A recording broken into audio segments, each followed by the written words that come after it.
I'm also going to record. Okay, so today's topic is about biological molecules. Now, I think you guys have an idea how we go about in our classes. So you're supposed to follow my pointer. And that's how we're supposed to go on about it. So for biological molecules, what we have is we need to understand some tests to realize what biological molecule we have. So basically, what are biological molecules? Now, I know you guys know the basics because you have done them in your O-levels.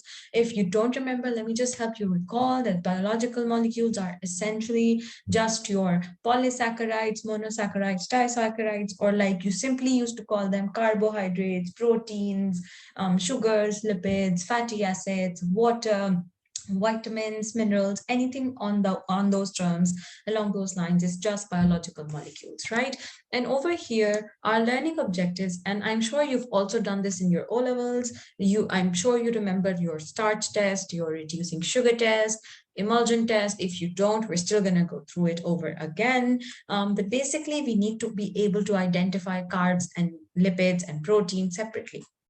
So one of the chunk of this topic is just carbohydrates, because for carbohydrates, initially you just had to know what mono, di, and polysaccharides were. This time along, you need to know the bonds between them. You need to know the separate structures of glucose, fructose, maltose, and all the rest, and so on and so forth. So what we're going to do is I'm going to give you today's lecture, and you're going to go back and read the carbohydrates topic from your book, and then point out anything that you don't understand or anything that you feel like we've missed out, and then we can go over it again. But anything that we have missed out are going to be basic stuff like functions, which I feel like at this point in your A-level, you can read up functions once you know the difficult stuff. Even if you read up stuff like functions of, let's say, glucose, I mean, you know it's used in energy production and ATP and this and that. So it's very basic stuff. I don't think we need to go over that in detail. So let's begin on that note. These are the other objectives about proteins and eventually about water. So as you can see, it's mostly the details of what you've done in O-levels and nothing more. Let's start from my pointer. My pointer starts from something we call a macromolecule. A macromolecule is just a molecule that's macro. And macro, as you know, it is just large. So macromolecule, just a large molecule. An example of a large molecule is usually the largest of the molecules. So we know that we have basic stuff like monosaccharides, which are just carbohydrates. We have amino acids, which are just bases for proteins, right? And then we have fatty acids and glycerol, which make up lipids. So our macromolecules here are essentially just polysaccharides, proteins, and lipids. A new term that must introduce you to at this point is something called a nucleic acid. And let me tell you what a nucleic acid is. It's simply your DNA or your RNA. So what is a nucleic acid made up of? A nucleic acid is just, and this is, a nucleic acid isn't in these learning objectives. A nucleic acid is part of your topic 5 or 6, if I remember correctly, but not part of this. It's essentially made up of tiny structures called nucleotides. So just like polysaccharides are made up of tiny monosaccharides. If I imagine these as monosaccharides, this large chain is a polysaccharide. If I imagine these as amino acids, this large chain is protein. If I imagine similarly fatty acids, this is then lipids. So if I imagine these tiny ones as nucleotides, they're going to make up a nucleic acid. So the basic structure of a nucleic acid is essentially a nucleotide. Then what do these two arrows show? These two arrows essentially show you what a nucleotide is made up of, right? And so we say that it is made up of a monosaccharide, which means it has a sugar component combined with an organic base. So you don't need to worry about this right now. If you don't know it, if you do know it, then you must understand that organic bases are something we call adenosine, guanosine, uracil, thymidine, etc. If this much is clear, we can move on from this note. If this isn't clear, if you don't at all understand what monosaccharides mean, you can point it out at this point. Yeah, Miss, it's clear. Okay, so I hope you guys remember from your O-levels what monosaccharides and fatty acids and glycerols are, right? So a macromolecule is just a large molecule. Monomers are just basic units representing anything. They're very simple. This is what your book says about monomers. They're very simple molecules. They join together to form larger polymers. That your book says the same thing. And then there are two kinds of reactions. So let's leave these reactions for now and do them with a diagram later on. So I'm gonna stop this slide over here and move on to the next one. I hope this is clear. Again, the purple ones show simple molecules and which are monomers, and then the blue one shows polymers, and the new term is just a nucleotide joining together to form nucleic acids. That's all for now. Okay, so moving on. So moving on, let's start up with carbohydrates. So carbohydrates are sugars, right? And for sugars, we have something called, so stick with the red pointer. Carbohydrates essentially are just sugars, right? And sugars in carbohydrates, if we remember correctly, are made up of carbon in carb, O, oxygen, and then or hydrogen. So they're made up of carbon, hydrogen, oxygen. Carbo stands for these three things. And then hydrates are just water added to it, right? And the amount of water can vary. So carbohydrates essentially can be simple sugars over on this side of the diagram and complex sugars on this side of the diagram. Simple sugars are divided into mono or disaccharides. Mono are just monomers, just basic units. Disaccharides are two of these combined together. For instance, in monomers, we have glucose, fructose, and let's say galactose. Ribose is also a monomer. Galactose, if you remember, is also a monomer. When two of these combine, for instance, a glucose combines with a glucose, we get a maltose, which is a disaccharide, given right here. Glucose combines with the fructose, we get a sucrose. Again, stuff from your O-level. Glucose combines with galactose to give you lactose, given right here. Well, then what are complex sugars or complex carbohydrates? They come right here in polysaccharides. They're polysaccharides or polymers, a word that comes from many monomers joined together, making polymers. Very simple word. Three examples for these are starch, cellulose, and glycogen. Purely learning-based stuff, learn these three words and then realized that these polysaccharides are just combinations of many glucose units combined together. So that's simply it. As your book says, monosaccharides are a molecule consisting of a single sugar unit with the general formula of CH2ON. And this CH2ON, if I must write it for you guys, because in text this isn't appearing quite well. So it's basically a carbon, hydrogen, 2 comes down here, and O. And this N essentially means that whatever appears here, for instance, if I say N is equal to 6, and we'll talk about when N is equals to 6. That means that this N should be multiplied by 6. And when this bracket opens up, it makes this N, it multiplies inside the bracket with this, and with this, right?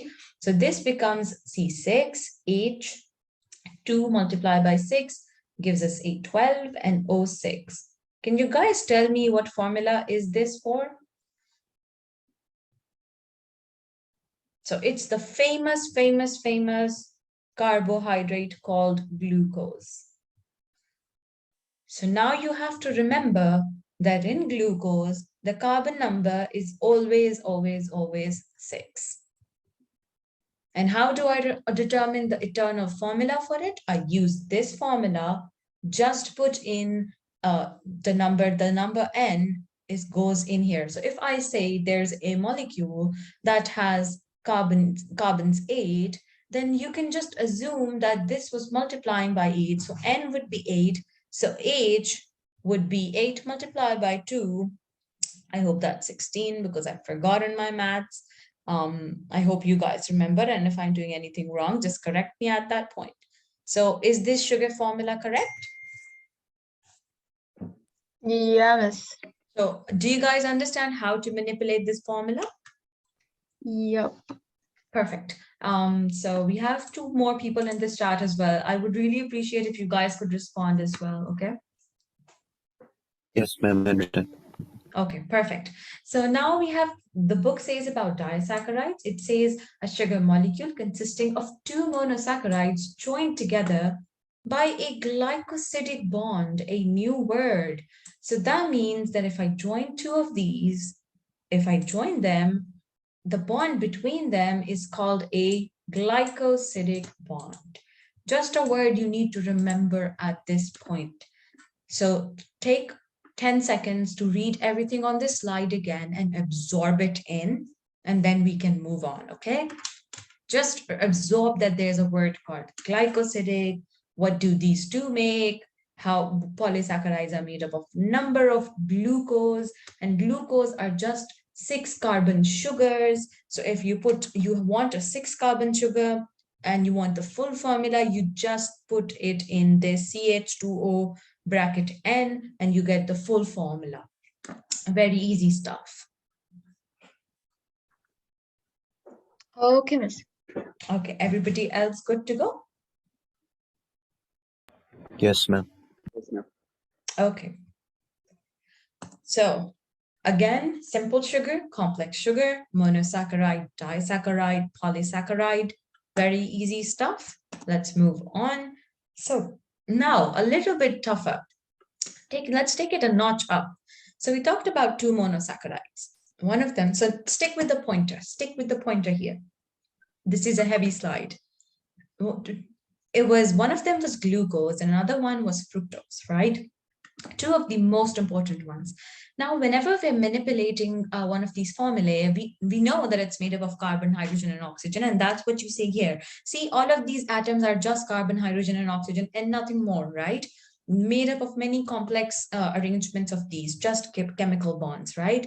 So initially, all of these occur in chains. So let's focus on this B diagram, this portion of the diagram.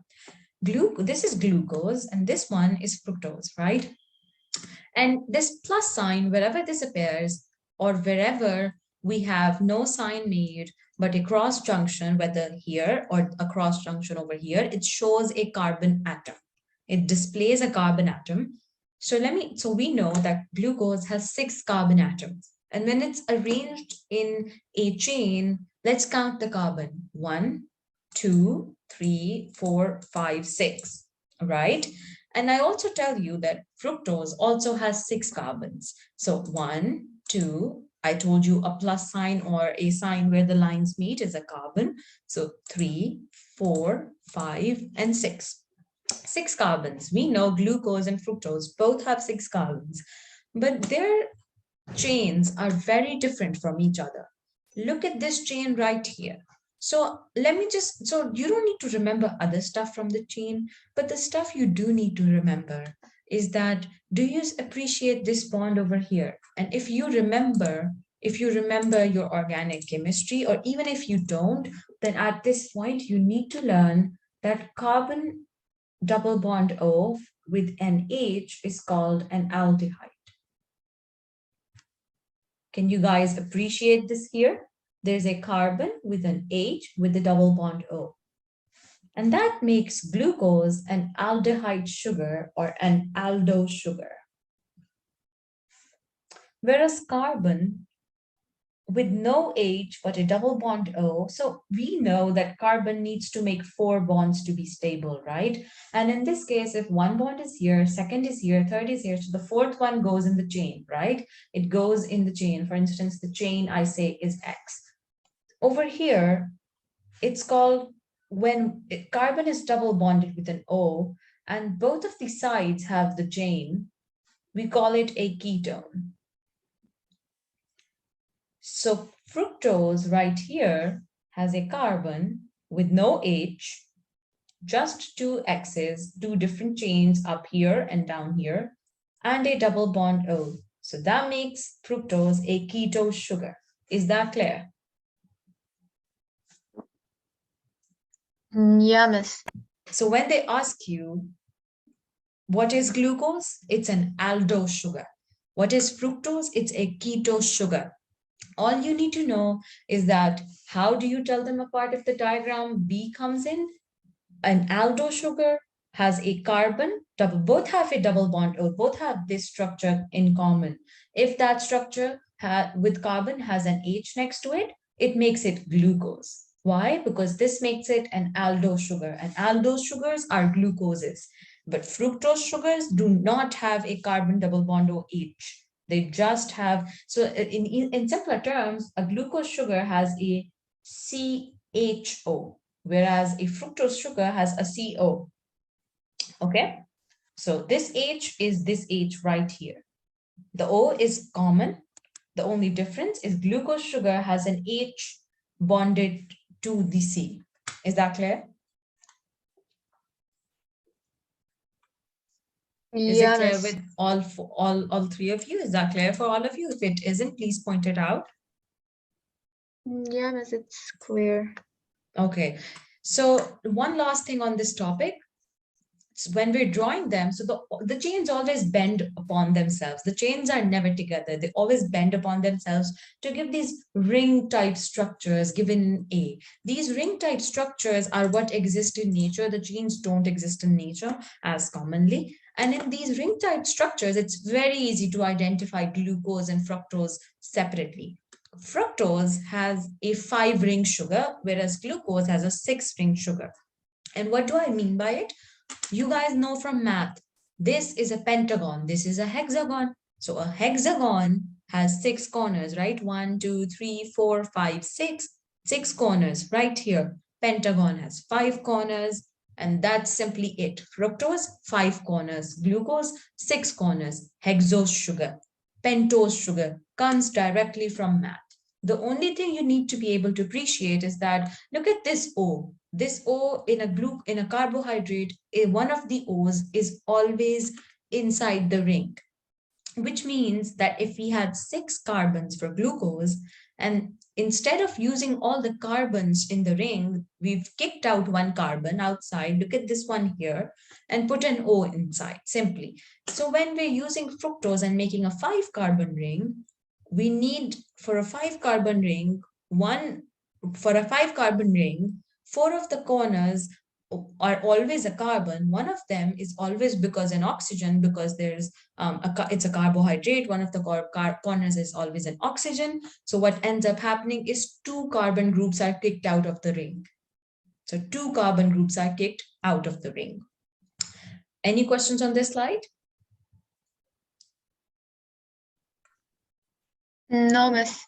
So all you need to know is how to differentiate them. And these terms, if you want to screenshot this and keep it for revision later on, please feel free to do so.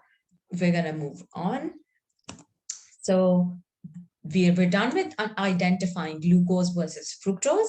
Now we need to be able to identify within the glucose. So glucose, so look at this one here. So look at the labeling of carbons. So the carbon here, like I told you, an aldo group attached with a double bond O and an H. This carbon attached with the double bond O is always considered the first one. And then we move on from it. This is carbon 1, carbon 2, carbon 3. You can see the little microscript labelings on them. Similarly, in a chain, we again start from the common O, and in a chain, we always move clockwise for labeling. So the O here, just like the O here, double bond O here, this O, the carbon labeling for 1, 2, 3 moves onward, clockwise onwards from this. So look at this one, clockwise onwards, 1, 2, 3, 4, 5, and 6. So is the labeling for which number of carbon it is clear? And this labeling is important when we're making bonds. So it's very important to understand the labeling at this point. Again, this one here moves clockwise next to the double bond or bonded O inside. The most important O in this one is the double bonded, and the most important in this one is the one in the ring. So we start clockwise from the ring, and that's how we'll always go. If I talk to you about labeling on this one, so how are you going to label this one? If this is our O, we're moving clockwise. So this one at the junction here, like I told you, at this cross or junction, there's a carbon here. So this is 1. This one out of the chain is going to be 2. This one inside, then 3, 4, 5, and then this one outside 6. So is that clear? Yeah, miss. So that's how our labeling goes. And now you need to identify the difference between the two kind of glucose. There's an alpha glucose and a beta glucose. And the only difference is that on carbon number 1, if I tell you that this is a 3D molecule, so imagine this is a 3D molecule. Anything hanging below this line here, if I draw a line here, anything hanging below this line here, hangs below the plane, and this above here is above the plane. So the only difference is that on carbon number 1, or this carbon, in an alpha glucose, the hydroxyl OH group is known as a hydroxyl group. Hydroxyl group lies below the plane. On carbon number 1, hydroxyl group below the plane, as simple as that. And if beta glucose is the opposite, then that simply means carbon number 1, hydroxyl group above the plane. So look at this over here. Carbon number 1, can you see the hydroxyl group is above the plane? Everything else is similar, even if everything else is different. The only way to differentiate between an alpha and beta glucose is going to be carbon 1 hydroxyl group. If it's above the plane, it's alpha. Superior, let's say if alphas are superiors, then above the plane, alpha hydroxyl group, alpha glucose. And if it's below the plane, beta glucose. Very simple. Any questions here?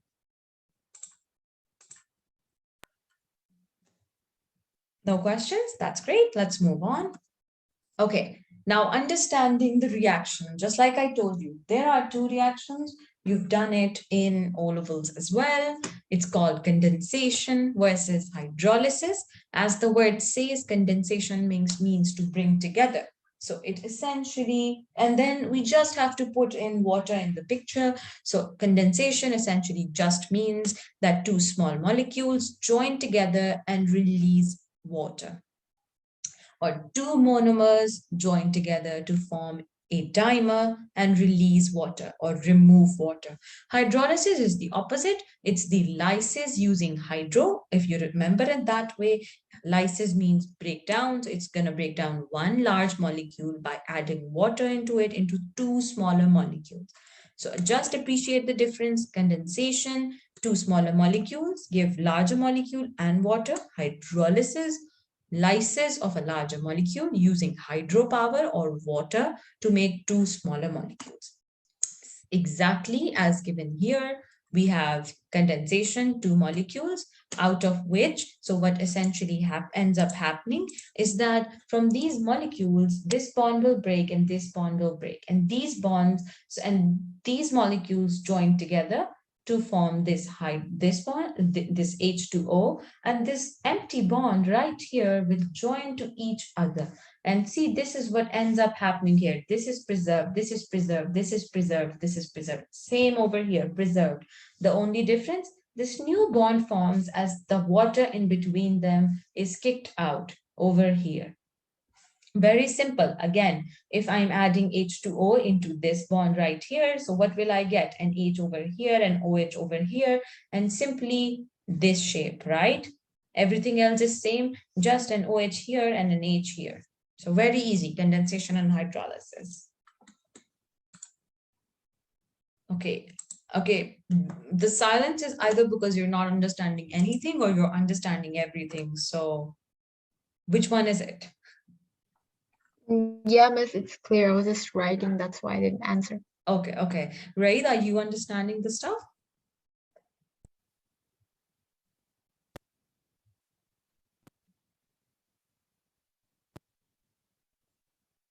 So I can't hear you, even though you're unmuted. Okay, there's something in the chat. Okay, yes, it's clear. And then Lala, are you understanding the stuff?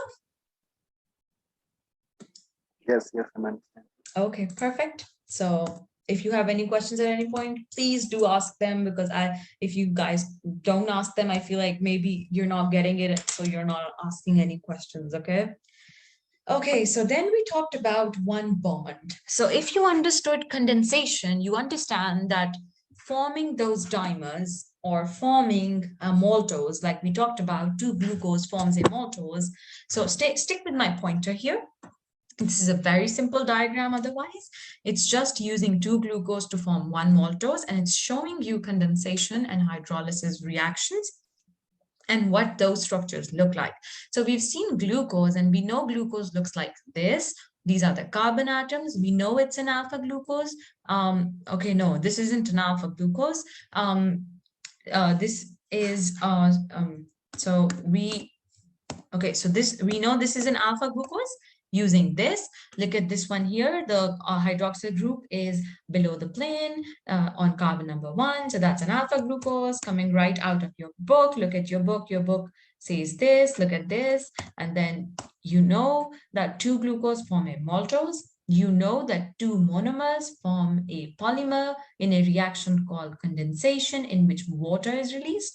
And the opposite is hydrolysis. The only thing you need to appreciate here is that just like I showed you the reaction between water occurring in the other reaction, I'm going to show you how this bond forms. So what ends up happening is that so this OH from this bond and this hydrogen from this bond end up together to form H2O that is released here. And this oxygen is left, right? And so this oxygen comes in between these carbons to form this bond, and this COC bond given right over here, look at this one, is called a glycosidic bond. As simple as that. Again, looking at another, so this is a maltose molecule, looking at a glucose plus fructose to give a sucrose molecule over here. Again, we have an hydroxyl group from one glucose and a hydrogen from another fructose to give us water, and the remaining oxygen forms the bond with this carbon to complete the 4 bonds of the carbon to give us this glycosidic bond. Look at this COC bond called the glycosidic bond. Is that clear? Yeah, miss. You guys understand what a glycosidic bond is? That's the whole point of this entire lecture. You just need to know a glycosidic bond, and then you need to understand what a maltose looks like. Just glucose plus glucose and a fructose look. So how do you tell them apart? How do you tell a maltose and a fructose and a sucrose apart? Maltose has 2 hexose sugar rings. Look at these hexose sugar rings. Whereas a sucrose has 1 hexose and 1 pentose ring because one of its components is a fructose. So if that is clear, if you understand that point, then you've understood the whole topic at this point. So we move on to the next slide. Look at this again, showing you how that water comes out. And this is a glucose and a glucose. So this gives us a maltose. Look at the O bond, COC, which is a glycosidic bond. Now there's one new term right here, and the term is a 1,4 glycosidic bond. And that just denotes, 1,4 just denotes which carbon to carbon are occurring. So essentially what it's saying is that in this COC bond, one carbon was a number 1 carbon and the other carbon was a number 4 carbon. And if we know our counting, we know it's true because next to this oxygen, we have this carbon at 1, 2, 3. So we know this is at 1. Next to our oxygen, this carbon is at 1, 2, 3, and 4. So this oxygen is attaching with a 1 carbon and a 4 carbon, giving us a 1,4 glycosidic bond.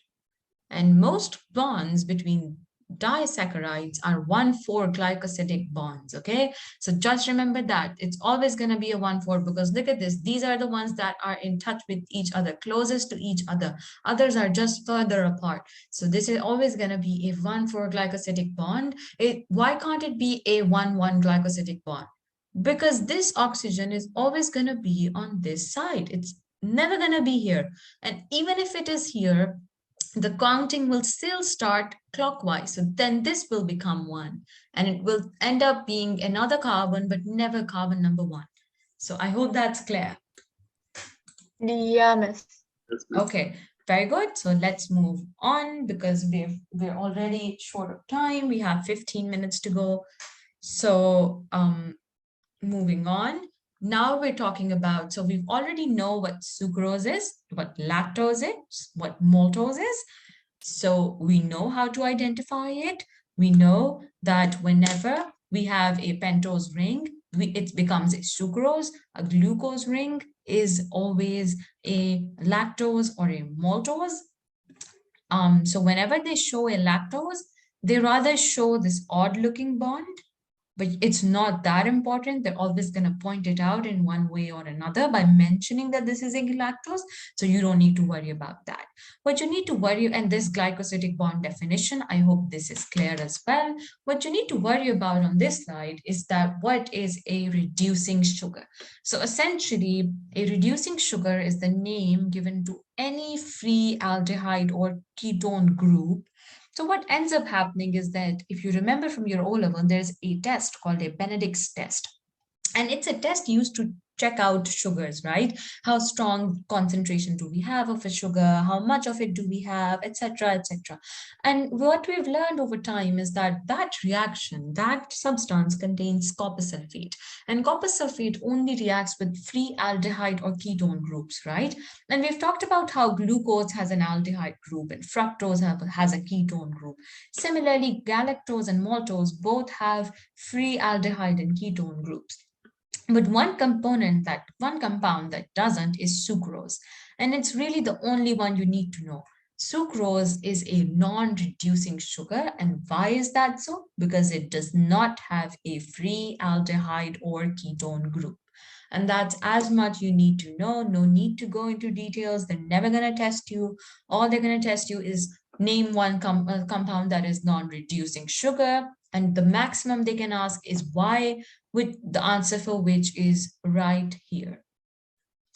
So I hope reducing sugars, the point for reducing sugars is clear. Yeah, miss.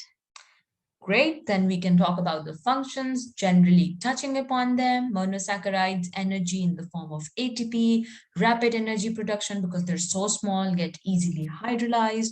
They are the building blocks for polysaccharides and diasaccharides. And they make a special substance like we talked about in the first diagram.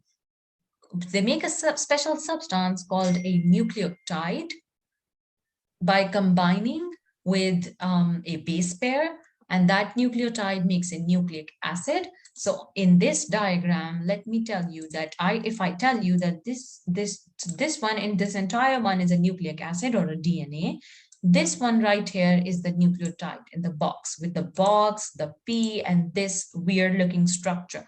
And can you identify this weird looking structure? It's a pentose sugar, right? It's a pentose sugar. And this isn't fructose. Let me just tell you here. It's a special one called ribose. And why is it ribose? Because it isn't n is equals to 6, it's n is equal to 5. Now I understand that that you probably take fructose as a pentose sugar, which is correct. But there are two pentose sugars, and n is equals to 6 sugar with 6 carbon atoms, which is fructose. But when we have 5 carbon atoms, that special one is also a pentose sugar, like it should be, and it's called a ribose. And this sugar right here is a ribose in a nucleotide. And when many nucleotide monomers join together, they form a nucleic acid, which is DNA. Is that clear? Yes, ma'am. So your understanding of a pentose shouldn't be just a fructose. It can also be a ribose. When a pentose is n is equals to 6, it's a fructose. But when it's n is equals to 5, it's a ribose. Is that clear? Okay, let's move on. Yeah, miss. Diasaccharides, again, sources of energy. An important thing in disaccharides is being able to identify them by Benedict's test. And we just talked about how Benedict test only acts on reducing sugars. So one substance that it cannot act on, cannot identify is sucrose, which is a non-reducing sugar. We'll do the details for this later on. For now, let's move on to the polysaccharides, which are the last topic for today, excuse me. So polysaccharides, we know that glycogen, cellulose, and starch are all three polysaccharides. All three of them are made from glucose. We know that they're important because they're inert. They don't react with anything. They're highly condensed, so they're compact and they can be broken down to immediately release energy in the form of dia and monosaccharides. They're osmotically and chemically inactive, so they do not change the pH, the water balance, the enzyme balance wherever they're stored, and they take very less space as compared to fats, which span a large distance and are very lightweight in the body. So what's glycogen? It's a special polysaccharide that stores glucose in animal cells and animal cells only. So it's going to be in the liver and muscles of animal cells, that is mammals, that is us. Starch is the alternative storage in plants. So animal cells will never have starch, but some plants can have glycogen. So whenever this call ends, please rejoin it so that we can finish off polysaccharides. And then the last polysaccharide is cellulose, which is just, again, long fibers of glucose, polymers, many monomers joined together to form many dimers in disaccharide joined together to form one large polymer. So let's move on to the detail of what a starch looks like. So essentially, so let me just tell you here that a starch, now before moving on to a starch, so just keep one thing in your mind clear, that all of these three polysaccharides are made up of glucose, not fructose, maltose, or sucrose, or any other substance. Glucose, just keep that in your mind. Do not forget that, because that comes up in questions and people do get confused. So glucose forms two substances called amylose and amylose.